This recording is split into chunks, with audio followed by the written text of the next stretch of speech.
Hey there, comic book fans. It's Rusty again with Collector Auctions, and I'm in the car right now getting ready to go into my hometown theater, getting ready to go see the new Thunderbolts film.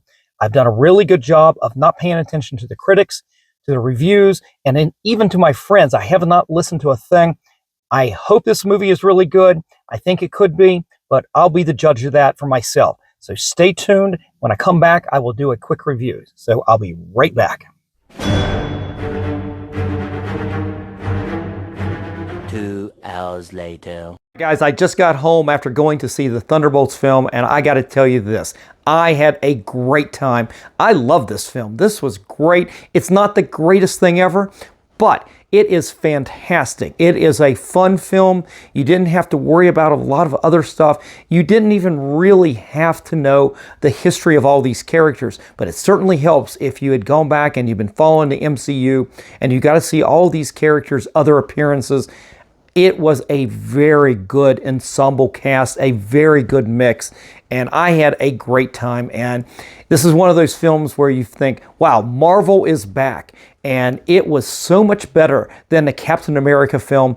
And even though I enjoyed that, and it was a lot better than I expected, this film right here absolutely delivered. And I cannot wait for the next one. And in fact, I'm actually going to go see it again in 1 week from the filming of this episode. I'm going to go take my daughter. That's one of the things we like to do. We like to go see these MCU movies together. She loosely follows it, but I think she enjoys just spending time with her dad, which I appreciate.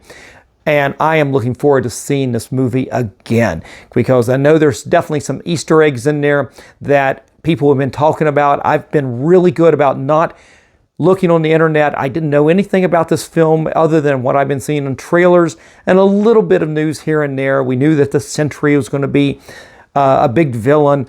We didn't know certain other things. We didn't know who's going to live, who's going to die, what the final outcome was going to be, what the actual story was going to be. Because if you're a comic book fan like me, you know what the Thunderbolts are. They're villains who disguise themselves as heroes. At least that's what the comic book was like. And I will say this. The success of this film right here was due to this great cast and the direction and a very tight story.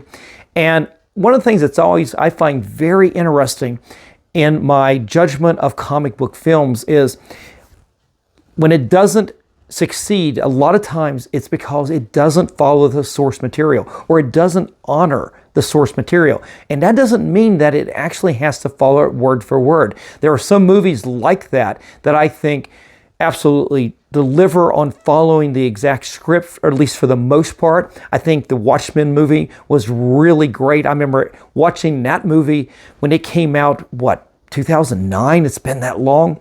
But when that movie came out, I hadn't seen it, obviously. I watched it for the very first time, and I literally was saying the lines before the character said them at least 3/4 through that film before Zack Snyder actually changed some of the story. And I really enjoyed that. He kept very close to the source material. Frank Miller's Sin City, almost frame by frame, panel by panel. It was so good, but those are exceptions, I think, sometimes to these. Now, there are movies that don't honor the source material. They just take the names and they don't take the true story behind things, like the Thor, Love and Thunder. That was an absolute freaking disaster. They had so many good elements in that film that they could have played with, but they tried to cram everything in there and they wasted it all. And that's really a bitter shame on that. But this film right here, it succeeds because it has elements that we're all, as Marvel comic book fans, we're very familiar with. And we're familiar with these characters. And even though some of the projects that they were in previously maybe had not lived up quite to our standards of what we think the MCU should be, it was cool seeing a lot of these characters brought back together. And I think they did a wonderful job. Now, my negative on this is really weird. It's going to be kind of the same thing, and I've already alluded to it being a comic book fan, which is in the comics, the Thunderbolts, yes, they are villains, but that's what in the comics, the people don't know. They take on different identities as different heroes, and it's only revealed at the end of the very first issue, where they are actually the masters of evil, led by Baron Zemo. And spoiler alert right here, guys, if you haven't seen the film, you've got to turn away, because I think the biggest miss of this film, and that's why I don't give it an A, I don't give it an A, I don't give it an A+, I give it an A-, because I think they could have done this just a little bit more. There were a couple little things in it, and the one big thing for me, and again, turn away, guys, if you haven't seen the film yet. The Thunderbolts in the comics was led by Baron Zemo. And we've already got Zemo in the MCU. So where is he in this film? That right there is my big disappointment in this. I think that would have been a great twist at some point to bring him in and just continue that storyline. We got that in the Bucky and the Winter Soldier. Of course, we had it in Captain America Civil War. Would have been a fantastic character to continue with. But one thing I guess we have to consider is in the comics, we can always draw whatever we want. But in real life, these people have contracts, they have obligations, they can't always be available for certain films. It would have been nice to have Sharon Carter come back. That would have been cool. There are so many more elements that they could have brought in. But good news is, if you watch the very end, and definitely stay for the very end after the post-credits, you get a very long scene at the very end of the movie. And that's one of the things, there's a couple things about that I really like.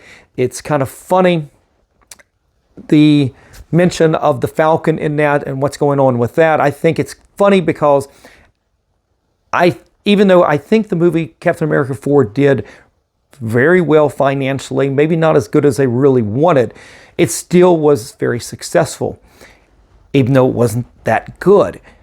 But at the end, there's a scene that involves the Falcon and something he's going to do with this new team, these Thunderbolts. And I think it's kind of funny because this film was by far way better than Captain America. And I think it's weird. I think there's a little bit of jealousy going on that they put that into the film a little bit as a poke at the Captain America 4 film. Maybe you guys will pick up on that. If you do, definitely leave me a comment down in the comments section. But if you watch that full scene at the end, and like I said, the final scene, the final trailer, I guess I would call it a trailer. It does mean that we were going to get these new Thunderbolts back for another movie. And they're going to lead into another film coming up this year. And I cannot wait to see how they pull this all together. One of my biggest disappointments with the MCU is when they do these post-credit scenes and they tease what's coming up. And sometimes they connect to the next film. They did that very early on in the MCU. You did that at the end of Iron Man 2. You've got Thor's hammer. You knew that was going to be the next film. These films led into the other. And then at a certain point, they got away from that kind of thing.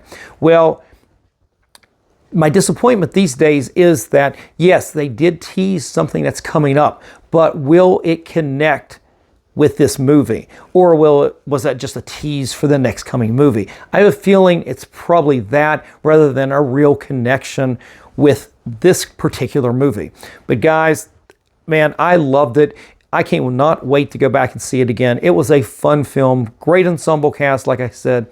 I think you guys will enjoy it. That's my recommendation. 2 thumbs up, definitely. So guys, definitely leave me a comment in the comment section below if you have watched the film and tell me what you thought about it. And if you enjoyed today's episode, definitely give me a like, slap that subscribe, and click on that notification bell so you guys don't miss out on any of the episodes that I put out each and every week, Monday, Wednesdays, and Fridays at 3 p.m. All right, guys, I'm out of here. I've had a great time. I'm going to come down off my movie high and get to bed. I'll talk to you later. Until the next show, guys, remember, every comic has a story.